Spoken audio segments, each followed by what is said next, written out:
វាអូនដូចជាកម្មកាត់ចិត្តបងជាបន្ទះញញឹមមុខបងតែក្រោយខ្នងមានអ្នកផ្សេងបងជឿអូនជាងគេមិនគិតថានឹងងៀមថ្ងៃនេះថ្ងៃដែលស្នេហ៍បងคล้ายជារឿងកុហកបងទ្រាំមកយូរហើយធ្វើជាមិនដឹងអ្វីតែការពិតក្នុងចិត្តកំពុងបែកជាបំណាឈឺពេកចង់ស្រែកឲ្យខ្លាំង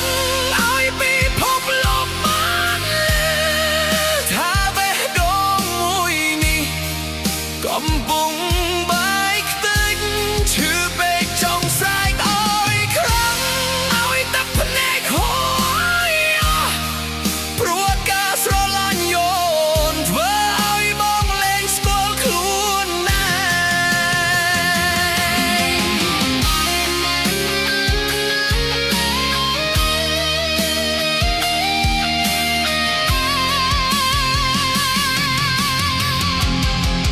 នោះដែលធ្លាប់សន្យាថានឹងមិនបោះបង់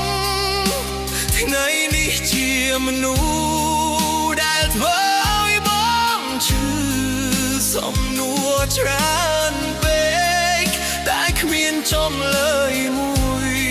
បេះដូងដែលធ្លាប់តែល្អថ្ងៃនេះប្រែជាប្រេះស្រាបើការស្រឡាញ់គឺជាកំហុសបងទទួលថាបងខុស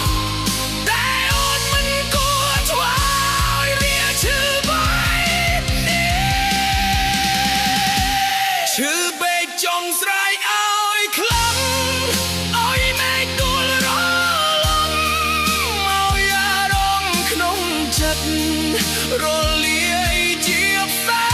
ងឈឺពេកចង់ស្រែកឲ្យខ្លាំងតែសំឡេងនៅតែស្ងៀមព្រោះមនុស្សដែលឈឺបំផុត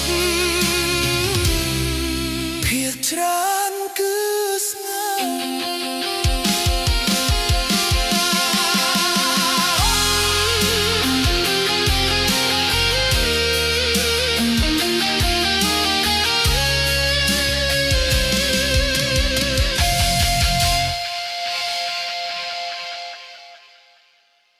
ឈឺពេកចង់ស្រែកឲ្យខ្លាំងឲ្យមេឃដួលរលំឲ្យអារម្មណ៍ក្នុងចិត្តរលាយជាផ្សែងឈឺពេកចង់ស្រែកឲ្យខ្លាំងតែសំឡេងនៅតែស្ងៀមព្រោះមនុស្សដែលឈឺបំផុតភាគច្រើនគឺស្នេហ៍